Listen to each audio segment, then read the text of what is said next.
And our friendship went back as if we were still sitting in that tent. And to this day, we are still the very, very best of friends. We see each other, talk to each other all the time. That's really funny. And you were talking about how there were schools built in your camps yet, but did you appoint teachers? Did you all meet in like somebody's room? Since you didn't have a traditional school, did you meet with teachers that were appointed? What they did was to convert some of the barracks buildings to schools. And then they built a very nice high school. And the teachers were people who came in from the outside into the camp to be teachers. And my sixth grade teacher was a wonderful woman, a Quaker from Denver, Colorado, who came into the camp to teach. And I just loved her. When I became mayor and I'd be flying to D.C., on the way back to San Jose, I would fly from D.C. to Denver and stop over because she had moved back to Denver to see her every so often. And but she was a wonderful, warm person who volunteered to come into camp to teach us. And she was, and you know, there were other fifth grade and other grade teachers at the school. But I was fortunate enough to have Mrs. Dorothy Fukar as a teacher.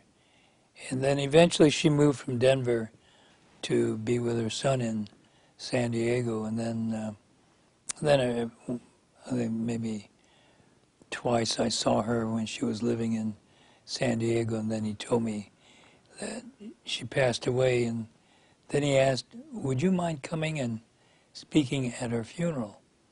So I said, absolutely. So I went down to San Diego to speak at her funeral. And did people try to escape from the camp? And what happened if there was an attempt? I don't recall anybody really trying to escape. First of all, this camp was in the most isolated, desolate part of Wyoming, and and it was 15 miles away from Cody. So you know, if you go out and hitchhike to go into Cody, people would say right away, what's he doing out of camp? And probably call the sheriff and be picked up immediately. So there was very little, there was a lot of thought about, I sure would like to be out of here. But I don't think there was any attempt. A friend of mine and I, Eddie Kimura, we didn't have sleds or anything, but we'd take these big cardboard cartons, flatten them out, and that would become our sled when it snowed. And we were on a little hill and sliding down the snow. And I went outside the fence. You know, you had barbed wire strung along there, but I sort of ducked. I didn't realize I was going to be going out that far. And you know, when you're on a great ride, you want to keep going. So I did, and next thing I knew, I was outside the fence. And so I'm trying to get back under the fence, and as luck would have it, here comes an MP patrol in their Jeep. So they picked up Eddie and me and took us off to the brig, and I'm sitting there crying, wondering, oh, what's going to happen to me?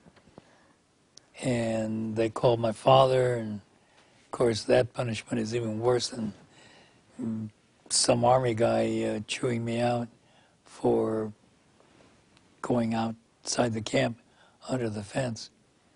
I never got charged with anything, uh, but I did sure hear about it from my dad.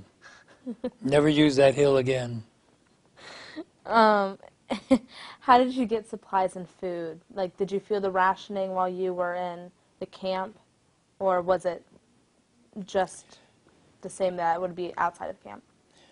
There was a farm that was created by the residents to grow vegetables and had a very large farm to help feed the roughly 13,000 people in that camp.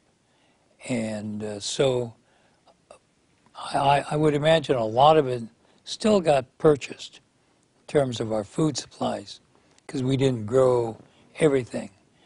But a lot of it was grown by the camp residents at the farm. And I remember when I was, I don't know, 1943, they had such a big bumper crop of the potatoes that we were released from school to go out and pick potatoes. And somewhere, I know the federal books really don't balance because I kept a 75-cent check that I got for picking potatoes for one day. And I kind of want to hop back to the life, or how you kept life normal in camp. I know that you played baseball. Can you talk about going to camp and how that affected playing baseball? Well, the day we were evacuating to go on the train to the camp, I was in my Cub Scout uniform. Had a baseball glove, and baseball bat. And as I got on the train, the MPs confiscated my bat, thinking it could be used as a lethal weapon. So I went crying to my dad saying, the MPs took my bat. And he said, well, that's all right. We'll get you another one later on. Well, we had no supplies in camp for baseballs. But I found a very handy stick. And I remember the first time we were playing baseball, and I was hitting the ball. And man, when you hit a ball with a stick, it just stings in your hand. And boy, I'll tell you, that's the last time I ever did that. But eventually we got supplies from the outside. And when we were in the camp in Santa Anita. And by the time we got to Heart Mountain, because it was so cold, we got there in November. And what they would do is just take a hose and dam up a little area. That became our ice skating rink. And and I've always wondered, how much did Sears catalog or Montgomery Ward catalog, how much did they sell of supplies in the camp? Because we were Californians, we had light clothing, and we didn't have any clothing to withstand the winter weather of Wyoming.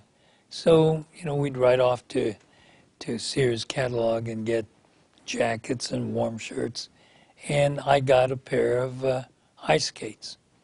And so I love to ice skate. And, you try to, well, kids will do whatever they can, whether it's kick the can or play baseball or basketball. The high school had a beautiful basketball court.